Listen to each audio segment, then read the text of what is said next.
নমস্কার, জ্যোতিষ কথা চ্যানেলে আপনাদের সকলকে স্বাগত। দর্শক বন্ধু, 2025 18ই মে রাহুর গোচর শুরু হচ্ছে। তো এই যে রাহুর গোচর হচ্ছে, ট্রানজিট হচ্ছে, চলবে 18 মাস। রাহু তার রাশি পরিবর্তন করে কুম্ভ রাশিতে আসছেন। তো এই যে তার ট্রানজিট কর্কট রাশির কী হবে, এটাই আছে আজকে আলোচনার বিষয়বস্তু। 2025 18ই মে রাহু মীন রাশি ছেড়ে কুম্ভ রাশিতে প্রবেশ করছেন, আর আগামী 18 মাস তিনি এই রাশিতেই বসে থাকবেন।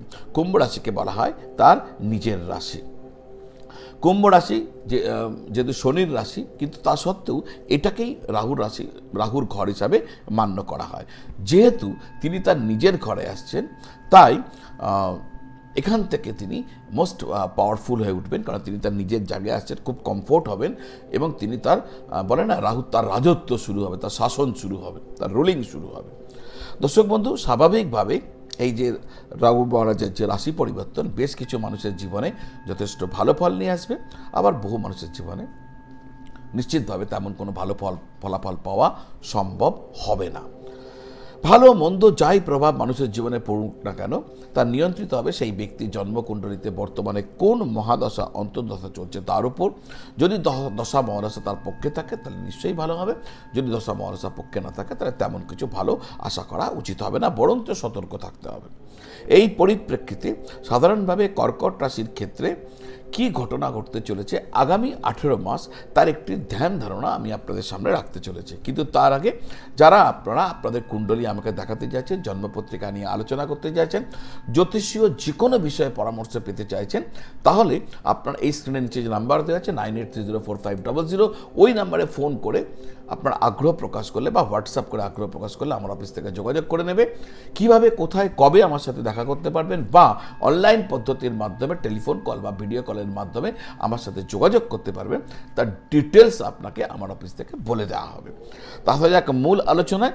দেখুন, কর্কট রাশির ক্ষেত্রে দুটি ইম্পর্টেন্ট ঘটনা ঘটছে। এক হচ্ছে শনির ঢাইয়া সমাপ্ত হয়ে যাওয়া, আর দুই হচ্ছে 18 মে 2025 রাহুর অষ্টমে প্রবেশ করা। 18 মে 2025-এর আগে 18 মাস রাহু আপনার ভাগ্যভাবে বসেছিল, আর আপনার ভাগ্যভাবকে সে গ্রাস করে রেখেছিল। ফলে আপনি আপনার কোনো রকমভাবে আপনি কোনো ভাগ্যের সহায়তা পাচ্ছিলেন না।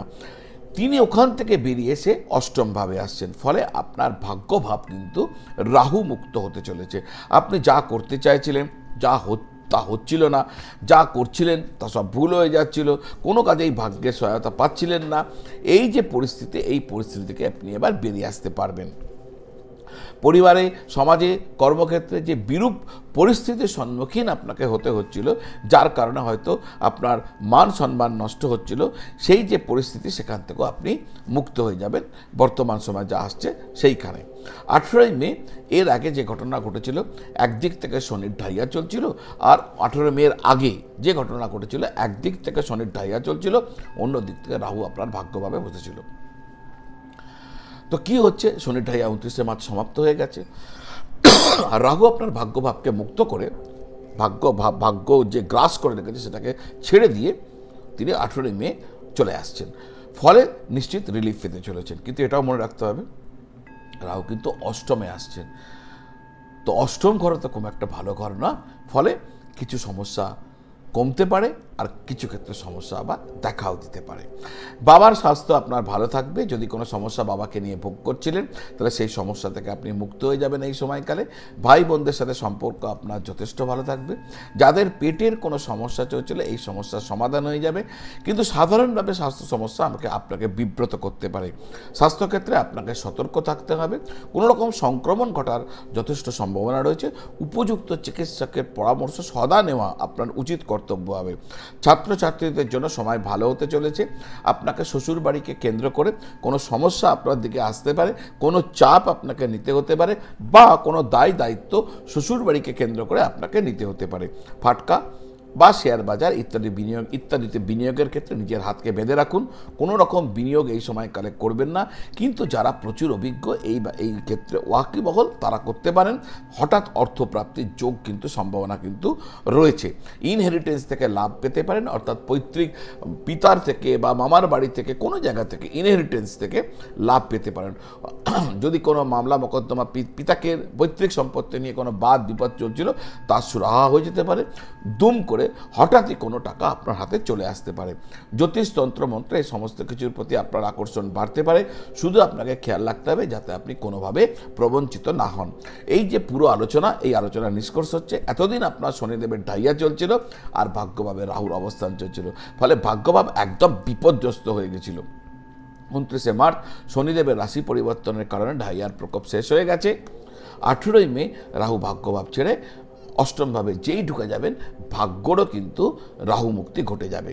তাই এক্ষেত্রে আপনাকে শুধু আরেকবার মনে করেন, যেহেতু অষ্টমে আসছেন তাই সব সমস্যার সমাধান হবে না, হয়তো কিছু সমস্যা নতুন দেখাও দিতে পারে, তবে রিলিফ তো পাবেনই।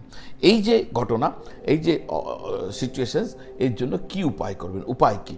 দেখুন, সময় বা সুযোগ পেলে ভগবান শিবের রুদ্রাভিষেক করবেন, নিয়মিত দুর্গা সপ্তশতী বীজ মন্ত্র সাধনা করবেন।